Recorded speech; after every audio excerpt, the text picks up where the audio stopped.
Voice of شہدائے Pakistan.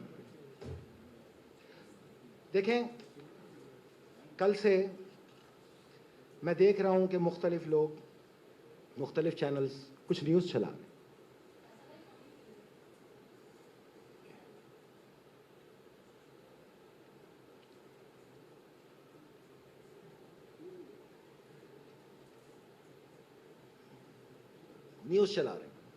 میں تھوڑا سا آپ کو کلیئر کرتا چلوں.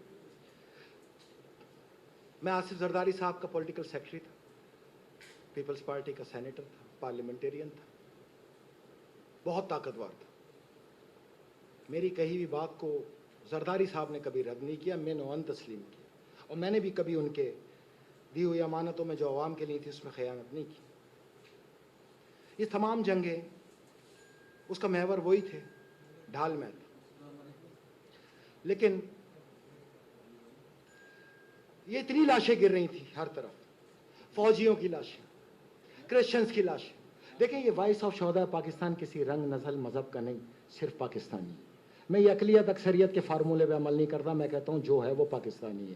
تو یہ شہداء میں کرسچنز بھی ہیں, مسلم بھی ہیں, دیوبندی بھی ہیں, سنی بھی ہیں, شیعہ بھی ہیں, فوجی بھی ہیں, رینجرز بھی ہیں, ایف سی بھی ہے. ہر وہ وردی والا ہے جس کو پاکستان کی محبت کے جرم میں مارا گیا, اور ہر وہ سویلین جس کو دہشت گردی کا نشانہ بنایا گیا. وہ اس کے یہ ان کی ایک آواز بنائی میں نے.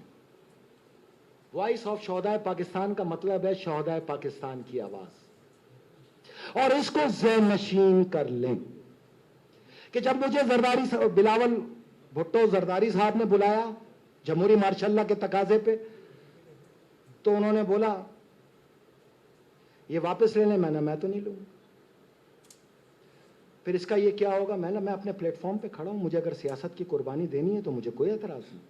میں نے اس دن پارلیمنٹ, رتبہ, حیثیت, اختیار سب قربان کیے اور جمہوری مارشاء اللہ بچایا. وائس آف شہدائے پاکستان کے پلیٹ فارم سے. وائس آف شہدائے پاکستان میں موجود 25 کروڑ عوام میں صرف ایک زندہ آدمی کی ترجمانی پہ چلنے والی جماعت ہے. اس کا ممبر کوئی زندہ آدمی نہیں بن سکتا. اس کا ممبر صرف اور صرف شہید بنے گا. اگر آپ چاہتے ہیں اس کے ممبر بنے تو آپ شہید ہو جائیں, میں ممبر بناؤں گا. میں اس کا ترجمان ہوں. اس کا قائد بھی میں ہوں, چیئرمین بھی میں ہوں, صدر بھی میں ہوں, سیکرٹری بھی میں ہوں, کارکن بھی میں ہوں, ترجمان بھی میں ہوں, آئین بھی میں ہوں, اصول بھی میں ہوں. اور وہ سب مجموعہ جمع کر لو تو ہے جمہوری مارشاء اللہ, یعنی کہ فوجی عدالتیں, یعنی کہ آرٹیکل 245 این آئینی اور قانونی. جب میں افتخار چودھری کے انصاف کے اگینسٹ تھا تو میں متبادل نظام انصاف پہ ریسرچ کر رہا تھا. میرے پاس دو رستے تھے, یا تو سی ایس ایس کے ذریعے ایل ایل بی کیے ہوئے لوگوں کو ججز بھرتی کرنے پہ جایا جائے, لیکن اس کے لیے قانون سازی درکار تھی جو پاکستان میں ممکن نہیں تھی. تو میں نے متبادل راستہ تحقیق کرنا شروع کی, تو مجھے ایک راستہ نظر آیا, military act, Jack branch, military court. Pakistan کی فوج اپنے نظام انصاف کی وجہ سے نمبر 1 ہے, پریڈ کی وجہ سے نہیں. دنیا میں اس کے نظام انصاف کو شفاف ترین مانا جاتا ہے کیونکہ اس میں قانون شہادت موجود ہے, اور اس میں پوری اجازت ہے آپ اپنے وکیل کو لے جا کے پیروی کریں. اپیل کا بھی حق ہے. میں نے کیا کیا, 21ویں ترمیم کو بنانا شروع کیا. 21ویں ترمیم کا خالق بھی میں تھا, 21ویں ترمیم کا برین چائلڈ بھی میرا تھا, اور الحمدللہ اس 21ویں ترمیم کو پاکستان ملٹری ایکٹ کو آرٹیکل 8 کے سب سیکشن 3 میں ڈال کر میں نے ہمیشہ کے لیے محفوظ کر دیا کہ آج کے بعد آرمی عدالتوں کے کسی فیصلے کو پاکستان کی کسی عدالت میں چیلنج نہیں کیا جا سکتا. شوکاز تو مجھے پیپلز پارٹی نے دیا, لیکن قدرت کا یہ میرے پہ بڑا احسان ہے کہ پھر پیپلز پارٹی نے اسی مارشاء اللہ کو ووٹ بھی کیا, اور تمام جماعتوں نے کیا سانہ اے پی ایس کے بعد, اور ایک بار نہیں کیا, پوری ہیٹرک کی 3 بار کیا. تو یہ ضرورت تھی آج, اور الحمدللہ اس میں میں آدھا کامیاب ہو چکا ہوں. پنجاب اور کے پی کے میں یہ لگ چکا ہے, آرٹیکل 245 لگ چکا ہے. باقی 2 صوبوں میں لگانے کی میری جدوجہد اس لیے ہے کہ جس دن پنجاب میں آرٹیکل 245 کا نفاذ ہوا، جرائم کی، چھینا جھپٹی کی تعداد میں 90% کمی ودن 2 days واقع ہوئی ہے۔ جو بھی اس میں دہشت گرد، اس میں اسنیچر، اس میں موبائل اسنیچر کرمنل پکڑا جائے گا، ڈو اینڈ دیئر 10 دن میں فیصلہ، یا تو جیل یا شوٹ ایٹ سائٹ۔ جو اس حال میں ہم کراچی میں جی رہے ہیں، ہمیں سیاستوں کے شوق ہیں، ہمیں الیکشن کے شوق ہیں، ذرا اپنی زمین تو دیکھو کتنی زرخیز ہے، پتھریلی زمین ہے آپ کی۔ آپ تمام صحافی جانتے ہیں کراچی کی صورتحال۔ اب تو نوبت یہ آ گئی ہے کہ ماؤں بہنوں پہ سڑکوں پہ تشدد کر کے لوٹا جا رہا ہے، تلاشی لے کے لوٹا جا رہا ہے، اور وہ مرد حضرات جو ایک بار ان کی خواتین کی طرف نظر ڈالے تو مرنے مارنے پہ تیار ہو جاتے تھے، آج سر جھکا کے اپنے غیرتوں کے تشدد کے قصے خود سن رہے ہوتے ہیں۔ خطرناک حد تک اضافہ ہوگا اس میں۔ آرٹیکل 245 کے نفاذ، جمہوری مارشل لا کا نفاذ، میں جہاں سے لے کے چلا تھا میں سیاست قربان کر کے آیا تھا، جب تک یہ مشن کمپلیٹ نہیں ہوگا فیصل رضا عابدی کوئی نیا فیصلہ نہیں لے گا، فیصل رضا عابدی سیاست میں نہیں آئے گا۔ اس مشن کو کمپلیٹ کرنے کے بعد میرا وہ سٹانس جو ثاقب نثار سے شروع ہوا سینسس پہ، میں اس کو کمپلیٹ کرواؤں گا، میں منصفانہ مردم شماری کرواؤں گا، اور وہ مردم شماری شروع ہونے سے قبل میں ان افغانیوں کے جو پاکستانی نیشنل آئیڈینٹی کارڈ جاری کیے گئے ان کو کینسل کرواؤں گا۔ میں جو کام کر رہا ہوں اپنے لیے نہیں کر رہا، میں اپنی سیاستوں کے لیے کر رہا ہوں، میں آنے والی آپ کی نسلوں کے لیے کر رہا ہوں جو ڈرگز میں ڈوب چکی ہے، جن کو ڈبوانے والے یہی ریفیوجیز ہیں۔ دہشت گردی ہو، ڈرگ بیچنا ہو، قانون پہ حملے ہو، they are always available on rent. مردم شماری کرواؤں گا، اور جب یہ عمل میں مکمل کر لوں گا تو میرا وعدہ ہے اپنے فالوور سے، میں ایک بار پھر سیاست کے فیصلے کو ریویو کروں گا، لیکن مکمل ہونے کے بعد اس سے پہلے سوال ہی پیدا نہیں ہوتا، کیونکہ اگر میں ہارا میرا مشن ہارے گا، میرا مشن ہارا پاکستان ہارے گا، اور میں پاکستان کو ہارنے نہیں دوں گا۔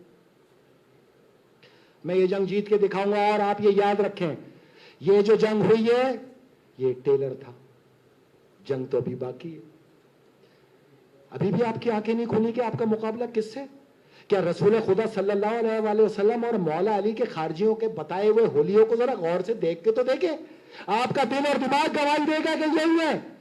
وہ آ چکے ہیں، 300 سے زیادہ فوجی تنصیبات کو نظر آتش کیا گیا، نقصان پہنچایا گیا، اربوں روپے کا اسلحہ لوٹا گیا، وہ کس پہ چلنا ہے؟ ہم پہ ہی چلنا ہے۔ تو یہ کام مکمل کرنے کے بعد میں اپنی اس جنگ کی تیاریوں کا آغاز کروں گا جس کے لیے میں دنیا میں آیا ہوں، اور 14 سال سے بتا رہا ہوں کہ اس جنگ کو میں ہی لڑوں گا۔ ہاں، میں اپنے فالوورز کو ریلی جلسوں کے لیے بالکل آواز نہیں دوں گا، میں صرف ان کو 2 بار آواز دوں گا اس پورے موقع پہ، 2 بار۔ ایک میں نے عالمی طاقتوں کو جواب دینا ہے، یہ امینڈمنٹ کے ساتھ اب آیا ہے 9 تاریخ کو، یہ انہی کی کارروائی تھی ساری، اور یہاں کے ان کے گماشتوں نے یہ حملے کیے فوج پاکستان پہ، جس کو آرمی چیف کے مدبرانہ فیصلے نے ناکام کر دیا، اور کراچی کی یہ حجتی نے اس کو اکھاڑ کے پھینک دی۔ جس دن میں 3 ماہ کے اندر ایک فیصلہ ہونے جا رہا ہے پاکستان کے خلاف عالمی پیمانے پہ، عالمی طاقتوں کا، دو بدو جنگ کا، یہ ہولی وار آ گئی، مقدس جنگ۔ اس جنگ میں نشاندہی ہے جو اس سے مرے گا وہ بھی جنتی، اور جو خارجی کو مارے گا وہ بھی جنتی۔ برسوں سے انتظار تھا، خوشی کا کوئی پیمانہ نہیں، اہلن و سہلن مرحبا، بڑی دیر کی آپ نے آتے آتے۔ یہ بھی وعدہ کیا ہے کہ مار مار کے اتنا ماروں گا کہ عراق اور شام کی جنگ بھول جاؤ گے، تو یہ عالمی اداروں کے لیے ہے پیغام۔ اس دن میں آواز دوں گا، اس 3 ماہ کے عرصے میں جس دن بھی یہ فیصلہ ہوا آواز اسی رات کو آئے گی، اور 48 گھنٹے کے نوٹس پہ آئے گی۔ اس دن میں اپنی ماؤں کو، اپنے بہنوں کو، خاص طور پہ کراچی والوں کو، اور پاکستان والے اگر ساتھ دیگر پاکستان والے دینا چاہیں تو ان کی مرضی ہے، میں آواز دوں گا، اور اس دن ہم ایک مارچ کر کے عالمی طاقتوں کو میرا وہ خواب پورا کریں گے کہ میں 25 کروڑ عوام کو فوج بنا کے تمہیں جواب دوں گا، اور یہ کام میں کر کے چھوڑوں گا۔ اور آپ ساتھ دے نہ دیں آنے والے حالات میں آپ خود ہی ساتھ آتے چلے جائیں گے. مجھے آپ لوگوں پہ محنت کرنے کی ضرورت ہی نہیں ہے, کیونکہ جس کی چیخ نکلے گی اوپر اللہ اور نیچے میں یاد آؤں گا. میں ہر چیز سے آگاہ کیا آپ کو, یہ نہ کہنا کہ ہمیں پتہ نہیں تھا. ہر چیز کا تو پتہ ہوتا, اپنے کاروبار, اپنے دھندے, اپنے مفاد, اپنے مزے, ہر چیز کا پتہ ہے. جہاں ریاست کی بات ہوئی, اچھا ہمیں تو پتہ ہی نہیں, اسی لیے تو یہ عذاب آیا. آنے والی اولاد کا سوچیں. ہاں, دوسری آواز میں دوں گا, وہ فائنل آواز ہوگی. اگر جمہوری سلطانوں نے میری بات نہیں مانی تو وعدے کے مطابق اس دن ہم نکلیں گے, لیکن واپس جانے کے لیے نہیں. اس دن ہمارے پاس دو رستے ہوں گے, یا تو قبرستان جائیں گے یا پاکستان کی پوری باغ دوڑ پاک فوج کے حوالے کر دیں گے, اور ان کو بے روزگار کر دیں گے, ان کی پارلیمانی جمہوریت کو دفن کر کے. تو عزت کا رستہ آپ کے ہاتھ میں, آئینی رستہ آپ کے ہاتھ میں. 30 دن کے اندر نیشنل ایمرجنسی کا نفاذ کیا جائے پورے ملک میں, اسٹیٹ آف ایمرجنسی ڈکلیئر کیا جائے پاکستان کو, جو بالکل ہے. 2 صوبوں کے اندر آپ امن قائم کرتے ہیں تو باقی صوبوں میں کہ یہاں نہریں بہ رہی ہیں. یہاں انسان کا زندہ رہنا عذاب ہو گیا ہے اس کراچی کے اندر. آج لوٹو, کیا گارنٹی ہے کل نہ لوٹو, کل لوٹو, کیا گارنٹی ہے پرسوں نہ لوٹو. ایک دن میں 3 بار لوٹو تو پھر ٹھیک ہے. میں یہ وعدہ کرتا ہوں, اور میں نے آپ کو لائن آف ایکشن بتایا کہ یا تو ذمہ داری جمہوری حکمران ہے, یہ وزیر اعلیٰ اور گورنر, یا تو ان سے ذمہ داری پوری نہ کرنے کی پاداش میں آپ استعفیٰ لیں, اور اگر وہ استعفیٰ نہیں دیتے تو کم سے کم ہمارے نقصان کا ازالہ کریں جو لوٹا گیا ہے, جس کی ذمہ داری حفاظت کین کی ہے. FIR لانچ کرائیں اور گھنٹی بجائیں, گھنٹی بجا کے لطیفہ نہ سن کے آئیں, اپنی رقم لے کے آئیں, آپ کا حق ہے. جمہوری مارشاء اللہ کے 2 سکے, ایک سکے کے 2 رخ. جس طرح 5 پیسے کا 50 پیسے کا سکہ ہوتا ہے, ادھر سے دیکھو تو بھی 50 پیسے کا, ادھر سے دیکھو تو بھی 50 پیسے کا. تو ایک رخ ہے آئینی, آرٹیکل 245 کا نفاذ جو آپ کر دیں, جو آپ کے ہاتھ میں, اور دوسرا ہے جمہور کے ہاتھ میں. ہم ایک کام کر دیں کہ فوج کو جنگ لڑنی ہے بہت جلد, چند مہینوں کے اندر. میں یہ کروں گا کہ جو پشتے کمزور ہوئے 9 مئی کو, میں اس کو مضبوط کروں. جمہور ہی فوج کا پشتہ ہوا کرتی ہے. میں عوام کو اگر فوج کے ساتھ نہیں کھڑا کروں گا تو آپ بالکل بے فکر ہو جائیں. آپ صرف شام اور عراق میں چیک کریں کہ جب یہ حاکم ہوتے ہیں تو پھر یہ کس انداز کے ہوتے ہیں اور پھر کیا کیا فیس کرنا پڑتا ہے. پھر غیرتوں کو کندھوں پہ جاتے ہوئے انسانوں نے خود دیکھا ہے. ابھی جو یہ فسائیت انہوں نے مچائی, اگر آپ کی فوج ختم ہو جائے تو ذرا سوچ کے دیکھنا, دل پہ ہاتھ رکھ کے, کہ ان کے درمیان آپ کیسے زندگی گزاریں گے. اور اگر آپ میں ہمت ہے تو بے شک عالمی ایجنڈے اور اس دور کے نیازی کی باتوں میں آ کے لگے رہیے. اور واقعی اگر ملک, قوم اور آنے والی نسلوں کے بارے میں سوچنا ہے, چلیں ایک کام کرتے, فوج نہیں ہے جی, روک دیتے ہیں. کراچی کے صحافی بتائیں, who is the next choice, who is the next choice. تنقید نہیں کرو. میں نے اگر مثال پیش کی ہے تو ایگزامپل تم بھی دو. کس کی طرف دیکھیں, پھر تو جانانازی بچتی ہے بھائی. اللہ ہمیں معاف کرے, لیکن مجھے لگتا نہیں کہ ہمیں معاف کرے گا, کیونکہ ہمارے جو کردار ہیں, مکرو کردار جو ہم نے اس ملک کے ساتھ خود ادا کیے ہیں, وہ ناقابل معافی. وائس آف شہداء کے اصول, یہ میں اپنے عقیدت مندوں سے وعدہ کرتا ہوں کہ میں جیسے ہی اپنا مشن کمپلیٹ کروں گا, آپ سے جو وعدہ کیا ہے, اگلا قدم میرا سیاست میں ہوگا. تو آپ جلد سے جلد کوشش کریں نا کہ میں یہ مشن مکمل کر لوں. آپ ساتھ دیں نا. آپ گھروں میں بیٹھ کے چلگوزے کھا کے خالی مزے ہی لے رہے ہیں ابھی تک, تو پھر ایسے مزے آئیں گے نا, تاریخ میں چیخیں نکلیں گی, اور اس چیخیں سننے کے لیے پڑوسی بھی نہیں نکلے گا, کیونکہ آپ کسی کے لیے نکلے ہی نہیں, تو کوئی کیوں نکلے گا. آج شرم آنی چاہیے ہمیں. ہمارے لیے جان دینے والے فوجی, پولیس والے, رینجرز, FCG کے اہلکاروں کے جنازوں میں صرف فوجی وردی میں سپاہی نظر آتے, عوام نظر نہیں آتی. کیا انہوں نے ہمارے لیے قربانی نہیں دی؟ کیا یہ ہمارا حق نہیں کہ ہم ان کے جنازوں کو پروقار بنائیں؟ اپنے جنازے میں تو بڑی فکر ہوتی ہے, فلاں نہیں آیا, فلاں نہیں آیا, فلاں نہیں آیا. وہ آپ کے لیے مرے نا. روز 30 سے 40 لاشیں اٹھ رہی ہیں, اور جنگ کیا ہوتی ہے, شدت اور حدت اس کی روز بروز بڑھتی چلی جائے گی۔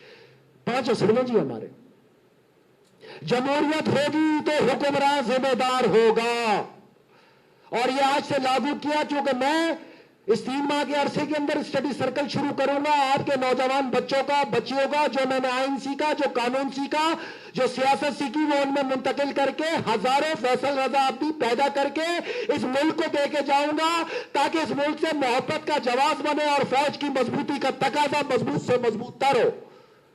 جمہوریت میں حکمراں ذمہ دار ہوگا،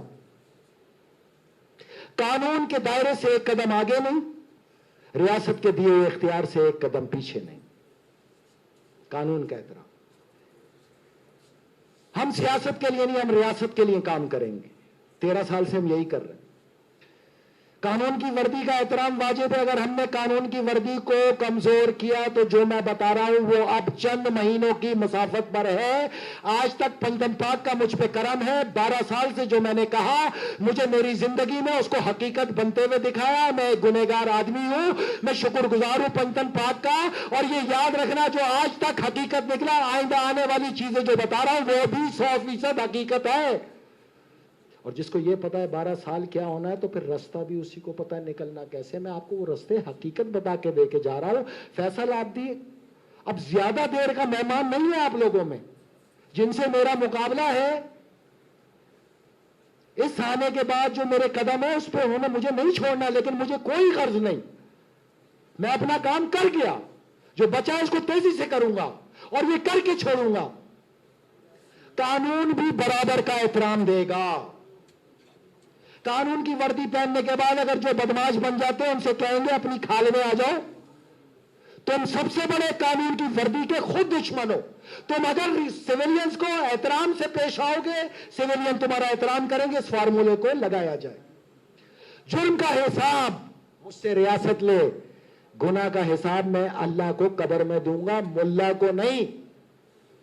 وہ خود تو بخشوا لے پہلے اپنے آپ کو، وہ مجھے کیا بخشوائے گا؟ ہر کام ہر دھندا اسلام ذریعہ چلایا ہوا ہے۔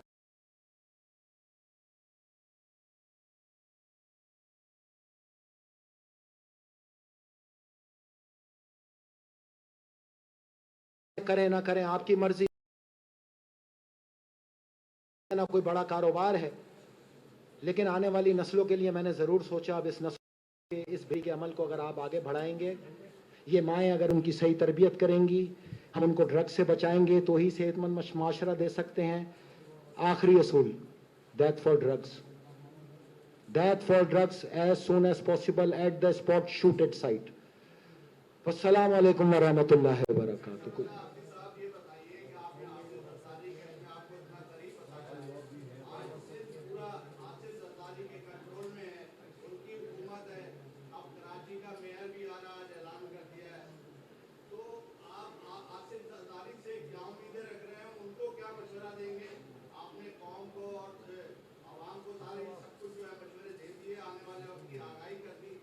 شارٹ سوال، شارٹ، میں سن لیا آپ کی بات۔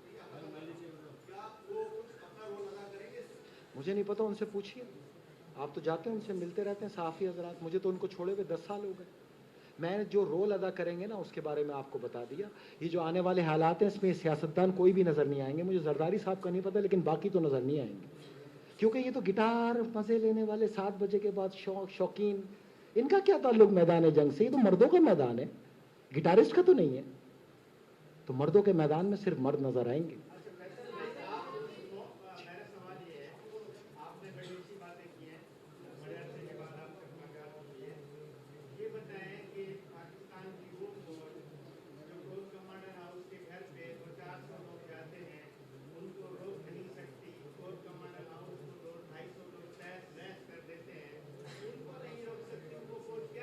آپ کو بتاؤں کہ روکا صرف اس صورت میں جا سکتا تھا کہ گولی چلائی جاتی، اور یہ میں آپ کو بالکل 100% حقیقت بات بتا رہا ہوں، ایک گولی بھی چلتی نا تو پاکستان کی سالمیت کے کل پہ لگتی۔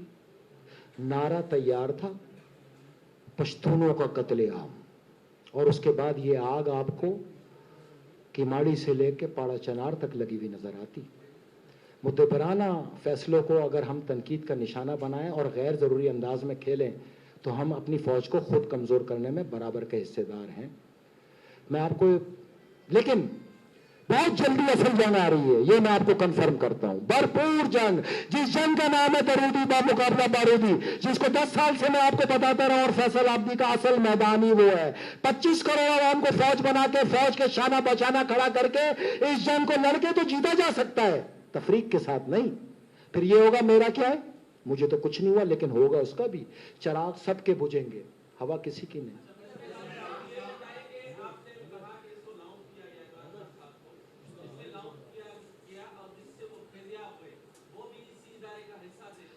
سارے اسی ادارے کے حصے تھے بھائی، یہ سیاستدان مچھلی ہے اور ادارہ پانی ہے، دونوں ایک دوسرے کے بغیر نہیں چل سکتے پاکستان میں، اور سیاستدان تو بالکل ہی پانی کے بغیر نہیں چل سکتا۔ آج فوج ان کو چھوڑ دے، ان کو چکر آ جائیں گے، ڈپریشن کے مریض بن جائیں گے، کیونکہ ان کے 90% کام تو وہی کرتے۔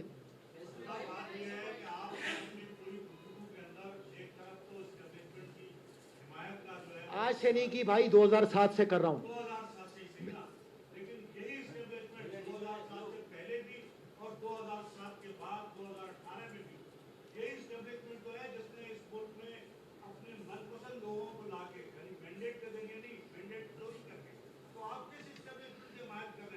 وہ جن کی آپ ہیں، ہاں بالکل، وہ جن کی حمایت آپ کیا کرتے نا بڑے زور و شور سے، ان کو بھی یہی لائے تھے، ان سے پوچھا تھا۔ میں بھی آپ ہی کی بات کر رہا ہوں، آپ جس کی حمایتی ہے، میں تو جانتا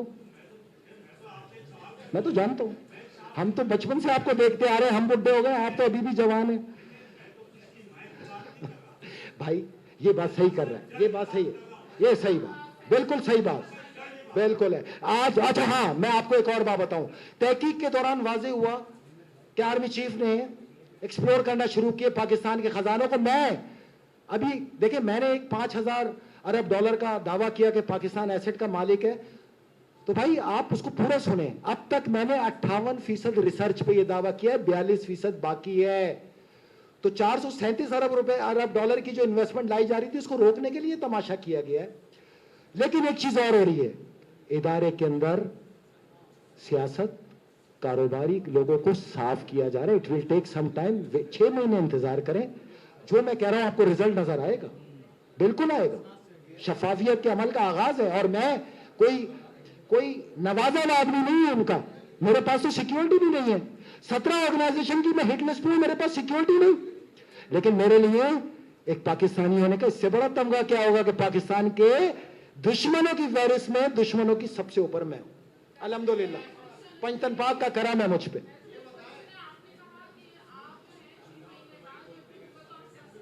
نہیں، میں اپنا مشن کمپلیٹ کروں گا۔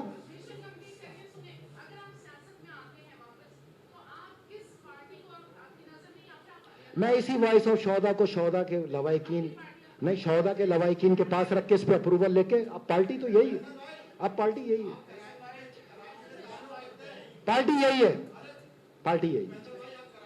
حکم چاند بھائی، ماشاءاللہ بڑے دنوں بعد نظر آئے کہ آج کل کوئلے کے انجن میں کام کر رہے ہو۔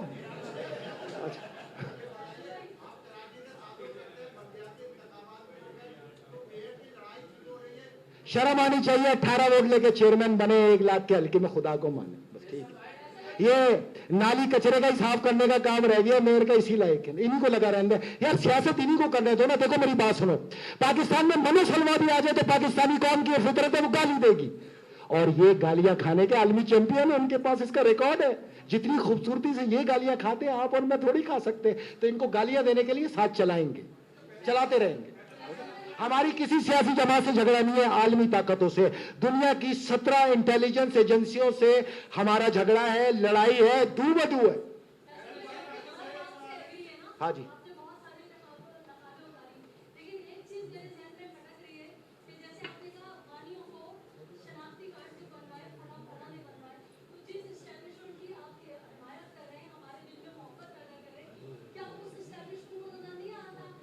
سب کا حصہ ہے نا، آپ سیاسی جماعتوں کا، سب کا، اسٹیبلشمنٹ کا، کیونکہ کبھی کبھی ایسا ہوتا ہے عالمی طاقتیں جو رخ دکھا رہی ہوتی ہے، میں نے آپ کو وہی بتایا نا کہ ان کا رخ کیا ہے کہ عمران کو فائدہ ہوگا، لیکن دوسرا رخ کیا ہے، تکفیریت کا بیج گو، ان سے ہی ٹیک اوور کرانا ہے پاکستان کو۔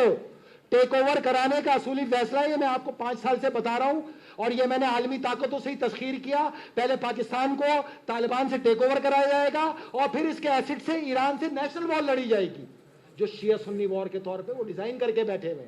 نہ پاکستان کو میں ٹیک اوور کرنے دوں گا، نہ اس جنگ میں جانے دوں گا. لیکن اس کے لیے ایک چیز تو ہے نا، ہمیں اپنے خون کے گارے سے اس دیوار کو سیچنا پڑے گا، اور اس کے لیے ہم تیار ہیں. بسم اللہ. انشاءاللہ جنازہ بتائے گا کون پاکستانی تھا. ہاں حکم. میں بعد میں آپ کے پاس آ جاتا ہوں. اس میں بھائی جان میں نے آپ کو کہہ دیا، اگر انہوں نے مردم شماری نہیں کرائی، افغانیوں کے ووٹ کینسل نہیں کیے، میں آپ کو آواز دوں گا. ہم اس دن احتجاج کے لیے نکلیں گے، واپس نہ جانے کے لیے. واپس ہم اسی صورت میں جائیں گے، یا تو یہ ہمیں مار دیں، قبر میں بھیج دیں، یا پھر ہم پاکستان کو فوج کے حوالے کر دیں گے، ہمیشہ کے لیے پارلیمانی جمہوریت کو دفن کر دیں گے. اس کے بعد نہیں ہوئی، یہ ٹوپی ڈرامہ ہے. وہ آپس اب کیا کریں، ہو گئی ہے. اگر آپ اس کو مردم شماری مانیں گے تو ہو گئی ہے، نہیں مانیں گے تو نہیں ہوئی ہے. نہیں تو میں نے آپ سے کہا کہ میرے گھر پہ اگر شین میم نمبر نہیں ہے میں نہیں مانتا، میں نہیں مانتا. دیکھیں شین میم کیا ہوتا ہے؟ شماری نمبر. میم کیا ہوتا ہے؟ مردم نمبر. میرا ریکارڈ ہوتا ہے، پھر حلقہ بندی ہوتی ہے، پھر اسی پہ ووٹ کی رجسٹریشن ہوتی ہے. ہم یہاں کہتے ہیں کہ جو جس علاقے کا ہے اس کا ووٹ وہاں رجسٹر کر دو، آسان کام ہے. اس کے بعد آپ الیکشن کراؤ، ہمیں کوئی اعتراض نہیں، کوئی اعتراض نہیں. لیکن اس سے پہلے اگر آپ نے یہ نہیں کیا تو پھر آپ کی ماں نے دودھ پلایا نا، تو پھر آپ الیکشن کرا کے دکھاؤ. اب آ گئے میدان میں، اب آپ کو بتائیں گے عوام کے حقوق کیا ہوتے ہیں. آپ کراچی کی عوام کے حقوق لینے کے لیے بھیک مانگنے کی ضرورت نہیں ہے، سیاست کی ضرورت نہیں ہے، اقتدار کی ضرورت نہیں ہے. صرف مائیں بہنیں اور بزرگ میرا ساتھ دیں، میں ان کے حلق میں ہاتھ ڈال کے ہر چیز نکال کے لاؤں گا. میں نکالنے کی صلاحیت رکھتا ہوں. میں کراچی کے پاس اتنے وسائل ہیں. کراچی کسی کی بھیک پہ چلے بغیر پورا پاکستان پالتا ہے، تو کراچی کراچی زندہ باد. جی بالکل کیا ہے. اس میں 16 ججز سے کیا ہے، ریسٹ آف ججز سے کیا ہے. 3 ججز نے کی تھی، 3 ججز نے کی تھی، 3 ججز. میں آپ کو میں بتاتا ہوں. دیکھیں 3 ججز تھے، justice Saqib Nisar, justice Bandial, justice Ijaz ul-Ahsan. لیکن باقی خاموش تھے، کیونکہ F I R Supreme Court building سے آ رہی تھی، تو اس میں پھر سب آ گئے.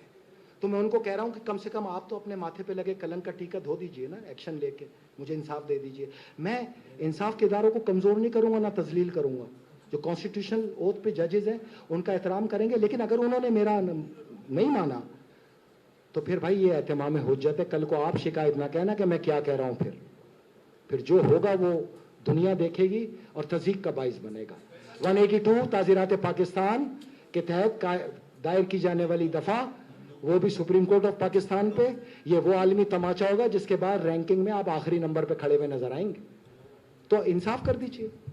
کیوں مجھ سے معافی حق نہیں؟ کیا میں پاکستانی نہیں؟ کیا میں نے قانون کا احترام کیا؟ 12 سال آپ کی سپریم کورٹ نے میرے سے زیادتی کی ہے. 12 سال سے مجھے زیادتیوں کا نشانہ بنایا جا رہا ہے، تنگ کیا جا رہا ہے، برباد کر دیا گیا، دہشت گرد بنا دیا گیا، 3 بار جیل پھینک دیا گیا، 21 مقدمے قائم کر کے مجھے فائنینشلی تباہ کر دیا گیا. تو معافی بھی اگر آپ نہیں مانگ سکتے تو پھر تو الامان ہوگا. پھر نہیں مانگیں گے تو آپ جان لینا نسلی کوئی نہیں.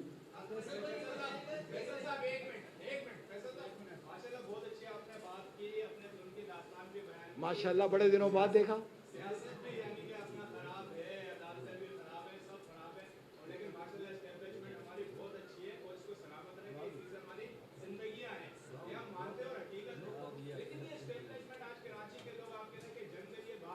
میں نے کب کہا؟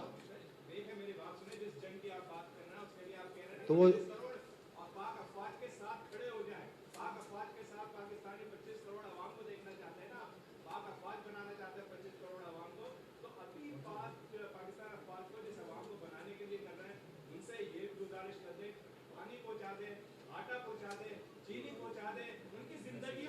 دیکھیں یہ میں سنیں ٹھیک ہے، بات صحیح ہے.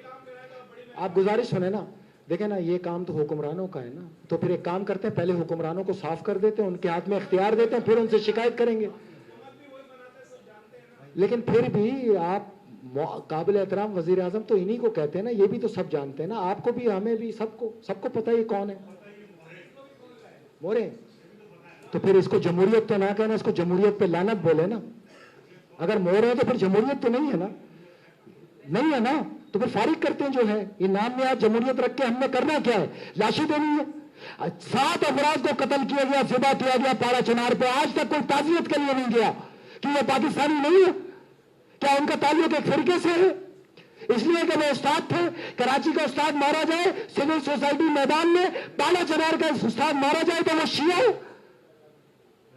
تو پھر ایک کام کر لیتے ہیں, ایک فیصلہ کر لیتے ہیں, خوشی اور غم اپنا اپنا. ہمارے پاس تو 1400 سال کا تجربہ ہے, آپ بانسری بجائیں گے خالی. پھر اگر اس طرح چلنا ہے تو پھر ایسے چلتے ہیں, لیکن یہ غلط ہے. ہم سب ایک ہیں.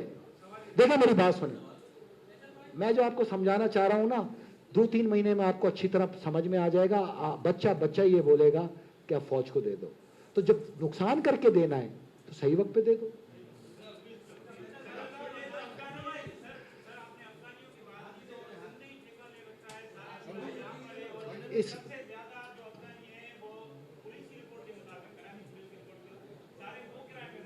دیکھیں سندھ میں جو افغانی ہے نا, وہ کوئی زبردستی تو نہیں آیا نا. 100 روپے کی چیز کو آپ نے 200 روپے میں خود بیچا ہے.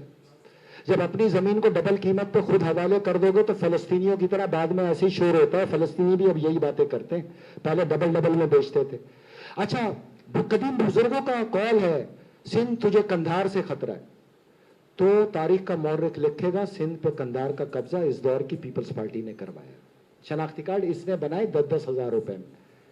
تاریخ میں اس سے سستی نیشنلٹی کسی کو نہیں ملی, اور آئینی ترمیم کے ذریعے ووٹ دے کے اس مردم شماری کو مستحکم کر دیا گیا.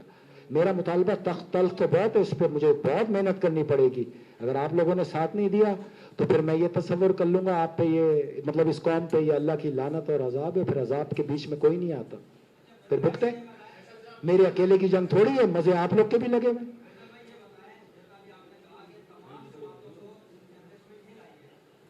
لاتی تھی 6 مہینے بعد, ابھی 30%. ہاں,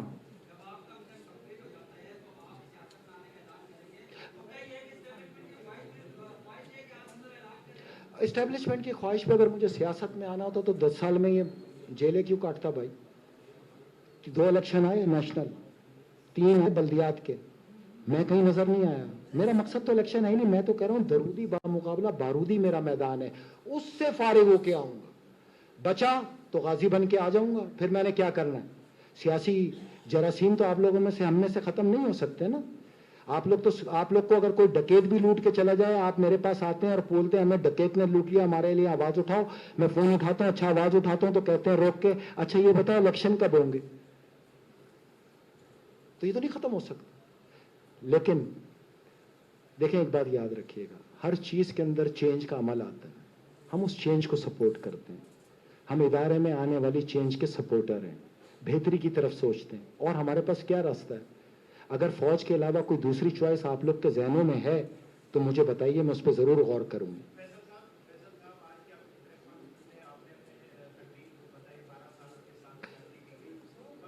15 سال ظلم ہے. زیادتی تو وہ ہوتی ہے کہ 2 دن کے لیے تحریک انصاف کو پکڑا اور ضمانت دے دی. مجھے تو پنجروں میں بند کر کے زہر دیا گیا یار.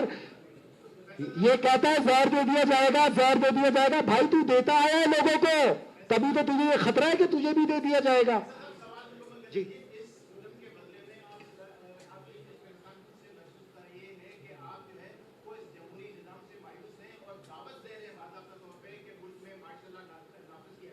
ملک میں تو مارشل لا نافذ ہو چکا, آپ کو پتہ ہی نہیں چلا. یہ پنجاب اور کے پی کے میں مارشل لا ہی تو لگا. مارشل لا کسے کہتے ہیں؟ مارشل کے قانون کو. آرٹیکل 245 سے جمہوری لگاتے ہیں اور ٹیک اوور کر کے جنرل لگاتا ہے ملٹری کورٹ. میں نے نظام انصاف کے متبادل کا راستہ بتایا ہے. مارشل لا کو گالی نہ بنائیں, مارشل لا کہتے ہیں مارشل کی کورٹ, قانون. ٹیک اوور الگ چیز ہے.